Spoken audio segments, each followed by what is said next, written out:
माता मरुदेवी के पूर्व बहू के बारे में अलग अलग वर्णन मिलता है। एक ग्रंथ में बताया है कि वे पूर्व के एक बहू में नंदाबाई थी।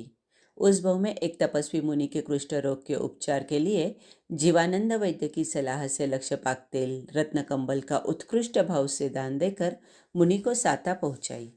फिर दीक्षा लेकर 99 लाख मास्कमन किए। उसी बहू में पतिदेव के परदेश जाने पर उन्होंने 60,000 वर्ष शुद्ध मन से शिलव्रत का पालन किया। एक वर्णन यह मिलता है कि यह पूर्व बहू में कैर के वृक्ष के रूप में थी।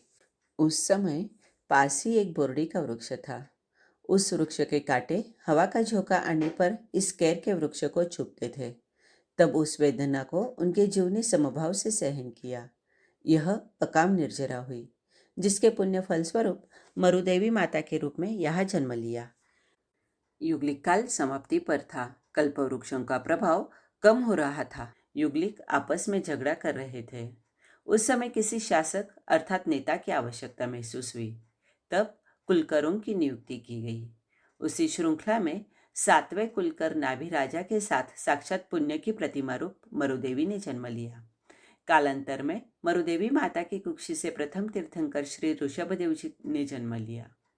मरुदेवी माता को पूर्व बहुओं में की सकाम निर्जरा और अकाम निर्जरा के फलस्वरूप दीर्घायुष्य, निरोगी शरीर और संख्यातीत सुख प्राप्त हुए।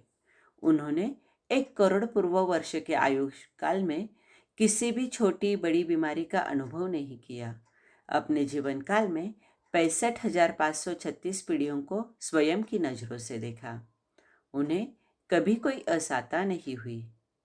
उनकी उपस्थिति में इतने बड़े परिवार में से किसी की मृत्यु भी नहीं हुई। उनकी युवावस्था आजीवन बनी रही। उनके पुत्र ऋषभदेव के दीक्षा लेने से उसकी बार बार याद आने का दुख उन्हें अवश्य था। जब प्रभु ऋषभदेव ने मुनि दीक्षा अंगीकार की, तब भरत राजा बना। मरुदेवी हमेशा भरत को उपालंब देते हुए कहती, बेटा भरत, तू राज्य सुख में इतना व्यस्त हो गया कि तुझे मेरे पुत्र ऋषभदेव की सार संभाल लेने की भी फुर्सत नहीं है। मैंने सुना है मेरा लाडला 1 वर्ष से भूखा प्यासा अकेला जंगलों में घूम रहा है। सर्दी, गर्मी, बरसात आदि अनेक प्रकार के दुख सह रहा है। उसके पास पहनने को कपड़े नहीं है। वह नंगे बदन घूम रहा है। तू एक बार उसे मेरे पास ला। मैं उसे अपने हाथों से उसका मनपसंद भोजन खिलाऊंगी। वह यहाँ नहीं आए तो तू मुझे वहाँ ले चल। मैं उसे समझाकर अपने साथ यहाँ ले आऊंगी। नहीं आएगा तो कोई बात नहीं, उसका मुख देखकर संतोष कर लूंगी। तू उदासीन मत बन, शीघ्र मेरे ऋषभ की खबर ले आ। इस प्रकार विलाप करती हुई वे उपालंब देती। तब भरत कहते, दादी माँ, आप दुखी क्यों होती हो? आप कुछ चिंता मत करो। मेरे पिताजी, आपके पुत्र जहाँ भी है बड़े आनंद में है।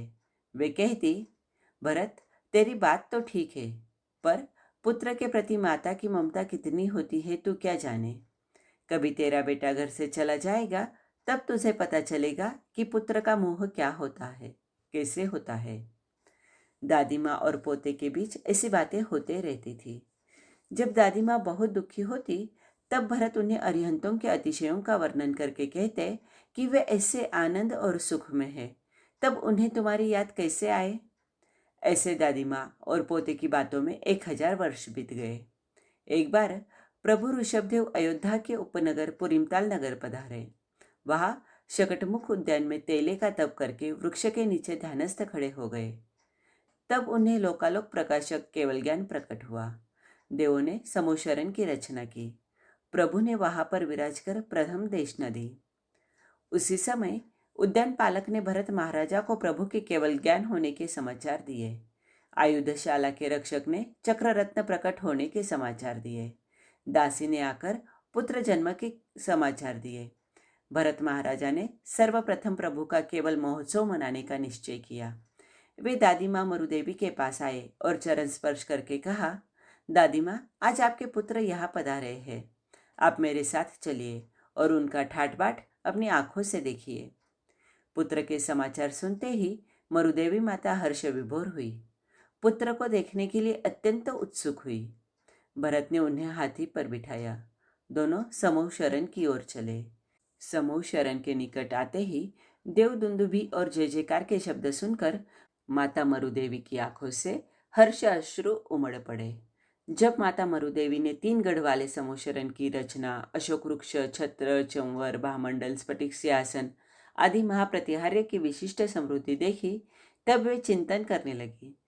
धिक्कार है इस संसार के मोह को।